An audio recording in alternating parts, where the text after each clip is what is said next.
தேஜ் டிவியின் தியாக திருநாள் கொண்டாட்டம் நடைபெற்றுக் கொண்டிருக்கிறது. அந்த வகையில இன்னும் ஒரு உரை நிகழ்த்துவதற்காக ஆசிரியர் ஒன்றை போல இணைந்திருக்கிறாங்க. பாப்போம் அவங்க என்னதை பத்தி பேச போறாங்க அப்படின்னு. அஸ்ஸலாமு அலைக்கும் வரஹ்மத்துல்லாஹி வபரகாத்துஹு. வலைக்கும் அஸ்ஸலாம் வரஹ்மத்துல்லாஹி வபரகாத்துஹு. உங்களோட பேர் என்ன? ஃபஸ்மிலா. எந்த அஹதியாவால வந்திருக்கீங்க? அல்ஃபலா அஹதியா. என்னதை பத்தி பேச போறீங்க? அரஃபா மைதானத்தில் நபி ஸல்லல்லாஹு அலைஹி வஸல்லம் அவர்களால் நிகழ்த்தப்பட்ட அரஃபா பேருரை, ஹஜ்ஜத்துல் விதா என்று அழைக்கப்படும் அரஃபா பேருரையை பற்றி நிகழ்த்துள்ளோம். அதுதானே பார்த்தேன். இவ்வளோ நேரமா கசீதா பார்த்தோம், உரைகள் பார்த்தோம், மாணவர்கள்ட்ட சம்சம் நீரை பத்தி பார்த்தோம், குர்பானை பத்தி பார்த்தோம். அதாயில அரஃபாளிகள் இல்லாம எப்படி? சரி டீச்சர், நான் நிறைய தெரிஞ்சு கொள்ள தெரியாத விஷயங்களையும் டீச்சர் கிட்ட இருந்து. சரி டீச்சர், நீங்க உங்களோட உரையை ஆரம்பிங்க. إن أول بيت وضع للناس الذي ببكة مباركا وهدى للعالمين فيه آيات بينات مقام إبراهيم ومن دخله كان آمنا. அல்லாஹ்வை வணங்குவதற்கென மனிதர்களுக்கு அமைக்கப்பட்ட முதல் ஆலயம் நிச்சயமாக மக்காவில் உள்ளதாகும். உலக மக்கள் எவருக்கும் நேர்வழி காட்டியாகவும் அது உள்ளது. மேலும் பாக்கியம் மிக்கதானதாகும். இப்ராஹிம் என்ற இடமான மகாம இப்ராஹிமும் இருக்கின்றது. அதில் தெளிவான அத்தாட்சியும் இருக்கின்றது. அங்கு எவர்கள் நுழைகிறார்களோ அவர்கள் அச்சம் தீர்த்து அபயம் அளிக்கப்பட்டவர்கள் ஆகிறார்கள். இப்படிப்பட்ட புனித மக்கா நகரில் நபி ஸல்லல்லாஹு அலைஹி வஸல்லம் அவர்களால் உரைக்கப்பட்ட அரஃபா பேருரை நாம் நோக்குவோம். இஸ்லாத்தின் கடமைகளில் ஒன்றான ஹஜ் கடமையின் அழைப்பு தூதி கிடைக்க பெற்றவர்கள் வருடா வருடம் ஹஜ்ஜுக்கு அல்லாஹுக்காக ஹஜ் செய்து நன்மைகளை கொள்ளையடித்துக் கொண்டிருக்கின்றார்கள். அப்படிப்பட்ட காலத்தில் நாமும் வாழ்ந்து கொண்டிருக்கின்றோம். புனிதம் பொருந்திய துல்ஹஜ் மாதம் 9ஆம் நாள் ஹிஜ்ரி 10 மக்கா நகரில் நபி ஸல்லல்லாஹு அலைஹி வஸல்லம் அவர்களின் இறுதி ஹஜ்ஜின் போது அரஃபா பெருவெளியில் நடுப்பகுதியில் அமைய பெற்றுள்ள அருள்மலை எனும் பொருள் கொண்ட ஜபலுர் ரஹ்மா எனும் மலை குன்றின் மீது இருந்து முழு மனித குலத்திற்குமான விசேடத்துவம் பொருந்திய இறுதி பேருரையை சுமார் 1,24,000 நபித்தோழர்கள் முன்னிலையில் நபி ஸல்லல்லாஹு அலைஹி வஸல்லம் அவர்களால் நிகழ்த்தப்பட்டது. அப்பேருரையானது அங்கு குழுமியிருந்த நபித்தோழர்களுக்கு மட்டுமானதல்ல. அங்கு வராதவர்கள், அதன் பிற்பாடு வந்த மக்கள், இன்று வரை வாழ்ந்து கொண்டிருக்கின்றவர்கள், இனிவரும் காலங்களில் வாழப் போகின்றவர்கள் அனைவருக்குமான வாழ்வியல் நெறியை கற்றுத்தந்த ஒரு பெரும் பாடமாகவும் பேருரையாகவும் அமைய பெற்றது. இப்பேருரையின் உள்ளடக்கமாக மனித உரிமைகள், சமத்துவம், சகோதரத்துவம், பெண்களின் உரிமைகள் மற்றும் இஸ்லாமிய கோட்பாடுகளின் முக்கிய அம்சங்கள் அடங்கலாக வலியுறுத்தப்பட்டன. முஹம்மது ஸல்லல்லாஹு அலைஹி வஸல்லம் அவர்களுடைய உணர்ச்சி பூர்வமான அப்பொன்னுரையை நான் உங்களுக்காக இங்கு சமர்ப்பிக்கின்றேன். நீதி சொல்லும் அரஃபா பேருரை. உணர்ச்சிகரமான இவ்வுரையானது இஸ்லாத்தை ஏற்றுக்கொண்ட முஸ்லிம்களுக்கு மட்டுமானதல்ல, முழு மனித சமூகத்திற்குமானதாகும். இதனாலே தான் நபி ஸல்லல்லாஹு அலைஹி வஸல்லம் அவர்கள் இவ்வுரையின் தொடக்க வரியாக யா அய்யுஹன்னாஸ், மக்களே என விழித்து ஆரம்பித்தார்கள். பின்னர் ஒவ்வொரு விடயமாக தெளிவுபடுத்த ஆரம்பித்தார்கள்.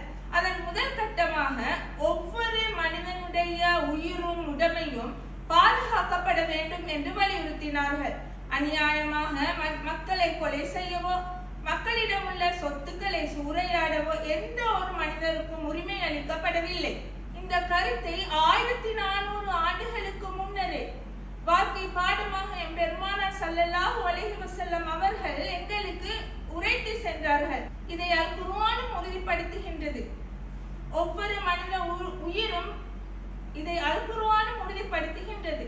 ஒவ்வொரு மனித உயிரும் கண்ணியமானவையாகும். அநியாயமாக அதனை கொலை செய்ய வேண்டாம் என கூறுகின்றது.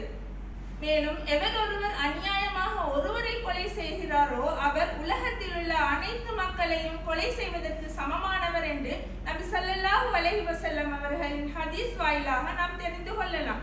ஆனால் சமகாலத்தினை நோக்கும் போது உலக நாடுகளுக்கிடையே ஏற்படக்கூடிய இந்த போர் என்ற அந்த கொடூரமான அரக்கனால் மனித உயிர்கள் காவு கொள்ளப்படுகின்றன.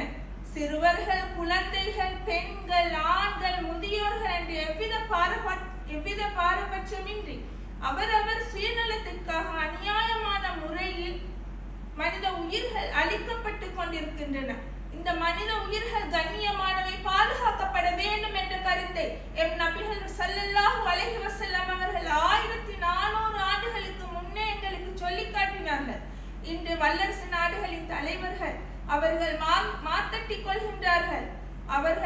அவர்களின் கையில் தான் சட்டம் இருக்கின்றது, அவர்கள் தான் சட்டத்தை இயற்றியவர்கள், அப்படி என்ற ஒரு சிந்தனை போக்கு கொண்டவர்களாக மனித உயிர்களை அநியாயமாக கொலை செய்து வருகின்றார்கள். இவ்வுரையை அவர்கள் உற்று நோக்கினார். அனைவர் முன்னாலேயும் அவர்கள் வெட்கப்படக்கூடியவர்களாகத்தான் ஆக வேண்டும். நாளை எதிர்கால வரலாறு சொல்லும் அவர்களின் உண்மையான நிலையை தொடர்ந்து நிகழ்த்திய உரையில் அறியாமை கால பழக்க வழக்கங்களுக்கு முற்றுப்புள்ளி வைத்தார்கள். ஜாஹிலியா என்னும் அறியாமை காலத்தில் நிலவிய பழிக்கு பழி வாங்கும் படலத்தை முற்றாக தவிர்த்தார்கள். அதனை அவர்களின் குடும்பத்திலிருந்தே அவர்கள் ஆரம்பித்தார்கள். இப்னு ரபியாவின் கொலைக்கு பதிலாக அவர்கள் பழிக்கு பழி வாங்காமல் அதற்கு பதிலாக மன்னிப்பதாக நபி ஸல்லல்லாஹு அலைஹி வஸல்லம் அவர்கள் கூறினார். அப்படியான ஒரு செயற்பாட்டை செய்து அனைவருக்கும் முன்மாதிரியாக பெருமானார் ஸல்லல்லாஹு அலைஹி வஸல்லம் அவர்கள் திகழ்ந்தார்கள். அவர்களின் வாழ்க்கை வெறும் சொல்லாக மட்டும் இருக்கவில்லை, செயலாகவும் மாறிக்கொண்டுதான் இருந்தன.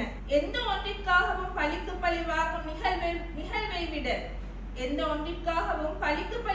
நிகழ்வை விட மன்னிப்பதை மேலானது என உணர்த்தினார்கள். மன்னிப்பு என்பது பலவீனம் அல்ல, அது உள்ளத்தின் உயர்வை வெளிப்படுத்துகின்றது என்று கூறினார்கள்.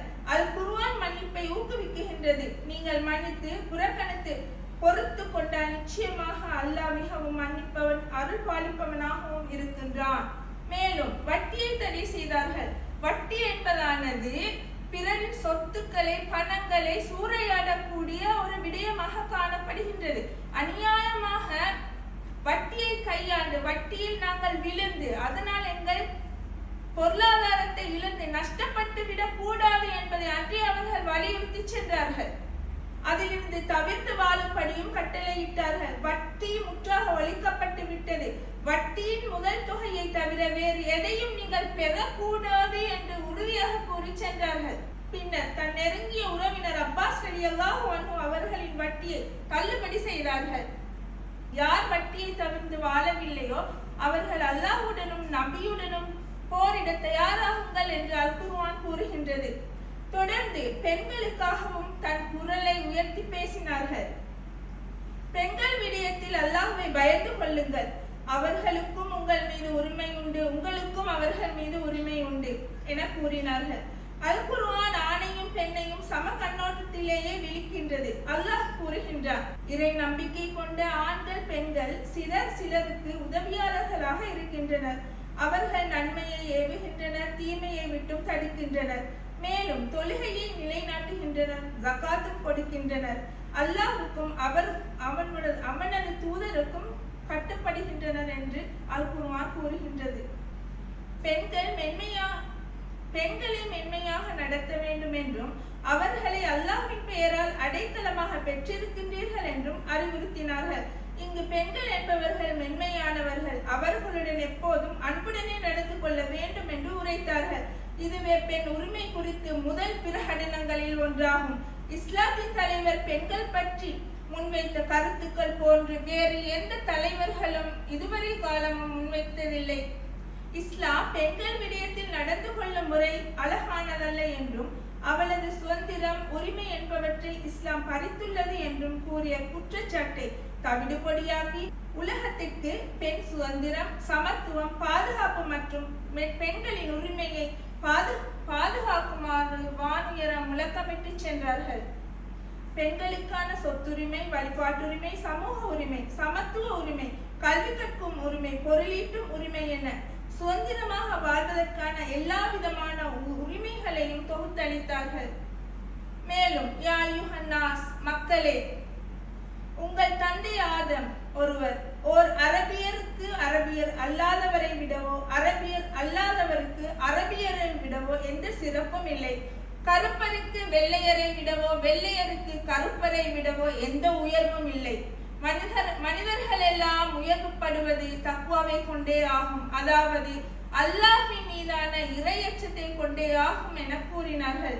இம்மை மறுமைக்கான வெற்றி தக்வாவின் மூலமே ஒருவர் அடைந்து கொள்ள முடியும் என்றும் வலியுறுத்தி சென்றார்கள். மேலும் சகோதரத்துவ கோட்பாட்டையும் எடுத்து எம்பினார்கள். முஸ்லிம்கள் அனைவரும் ஒருவருக்கொருவர் சகோதரர்கள் என்பதை ஆழமாக பதிய வைத்தார்கள். இஸ்லாத்தில் சகோதரத்துவம் என்பது ஈமானின் அடிப்படை. இரத்த உறவு இல்லாவிட்டாலும் நம்பிக்கையாளர்கள் அனைவரும் ஒரே உடலை போன்றவர்கள். இதனை அல் குர்ஆன் இவ்வாறு பறைசாற்றுகின்றது: நம்பிக்கையாளர்கள் அனைவரும் சகோதரர்களே, எனவே உங்கள் சகோதரர்களிடையே சமாதானம் செய்து வையுங்கள், அல்லாஹ்வுக்கு அஞ்சுங்கள், நீங்கள் அருள் பெறலாம். எவரொருவர் தன் சகோதரனுக்கு உதவி செய்யும் காலமெல்லாம் அல்லாஹ் அவனுக்கு உதவி செய்கின்றான் என்றும் நபி ஸல்லல்லாஹு அலைஹி வஸல்லம் அவர்கள் எடுத்து எம்பினார்கள். மேலும் சகோதர முஸ்லிம்களின் உரிமையை பேணி நடக்கும்படி ஏவினார்கள். சந்தித்தால் சலாம் கூறுவது, விருந்துக்கு அழைத்தால் செல்வது, அறிவுரை கேட்டால் நல்ல உபதேசம் செய்வது, தும்மிய பின் அல்ஹம்துலில்லாஹ் சொன்னால் பதில் கூறுவது, நோயுற்றால் நலம் விசாரிக்க செல்வது, மரணித்தால் ஜனாசாவை தொடர்ந்து செல்வது என்பனவாகும். பின்னர் நபி ஸல்லல்லாஹு அலைஹி வஸல்லம் அவர்கள், உங்களிடம் 2 விடயங்களை விட்டு செல்கின்றேன், அதனை பற்றி பிடிக்கும் காலமெல்லாம் வழி தவற மாட்டீர்கள் என்று உரைத்தார்கள். அதில் முதலாவது அல் குர்ஆன், அல்லாஹ்வின் கலாமாகிய அல் குர்ஆன்.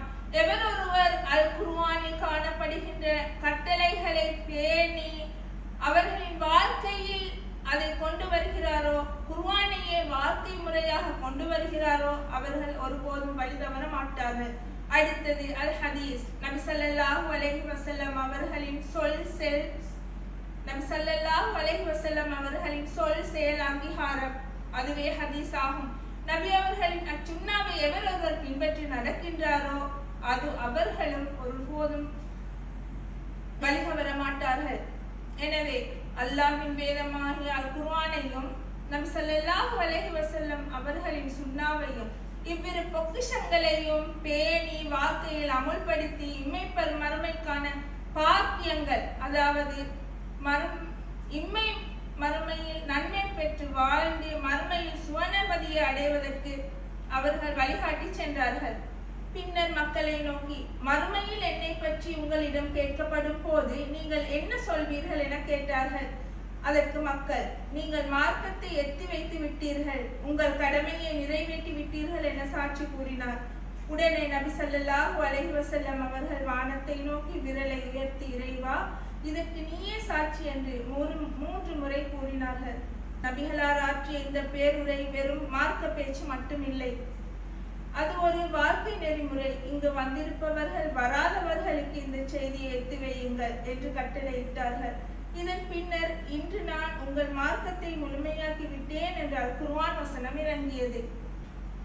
இறுதியாக நபி ஸல்லல்லாஹு அலைஹி வஸல்லம் அவர்கள் அரஃபா மைதானத்தில் நின்றபடி அப்பெரும் திரளை பார்த்து, இறைவா, உன் செய்தியை நான் மக்களுக்கு சேர்த்து விட்டேனா என்று கேட்டார்கள். அந்த ஒரு கேள்வி இன்று நம்மை நோக்கி ஒலித்துக் கொண்டே இருக்கிறது. ஹஜ் பெருநாள் என்பது வெறும் புத்தாடை உடுத்துவதிலோ அல்லது சுவையான உணவுகளை பகிர்ந்து கொள்வதிலேயோ மட்டுமில்லை. அது இப்ராஹிம் அலைஹிஸ்ஸலாம் அவர்கள் காட்டிய அர்ப்பணிப்பு, அன்னை ஹாஜர் அலைஹிஸ்ஸலாம் அவர்கள் காட்டிய உறுதி, இஸ்மாயில் அலைஹிஸ்ஸலாம் அவர்கள் காட்டிய கீழ்ப்படிதல் ஆகியவற்றை நாம் வாழ்வில் கொண்டு வருவதிலேயே இருக்கின்றது. நபிகளார் தமது இறுதி பேருரையில் வலியுறுத்தியது போல் நம்மிடையே இனவெறி இருக்கக்கூடாது. பிறருடைய சொத்துக்களுக்கும் உயிருக்கும் நாம் பாதுகாப்பாக இருக்க வேண்டும். பெண்களை கண்ணியமாக நடத்த வேண்டும். இந்த புனிதமான நாளில் நாம் ஒரு உறுதிமொழி எடுப்போம். இறைவா, பலி கொடுக்கப்படும் பிராணிகளின் இரத்தமும் இறைச்சியும் உன்னை வந்தடையாது என்பதை நான் அறிவேன். எனவே என் உள்ளத்தில் இருக்கும் தீய குணங்களை அறித்தெறிந்து விட்டு உனக்கு பிடித்தமான ஒரு தூய அடியானாக வாழ எங்களுக்கு அருள் புரிவானாக.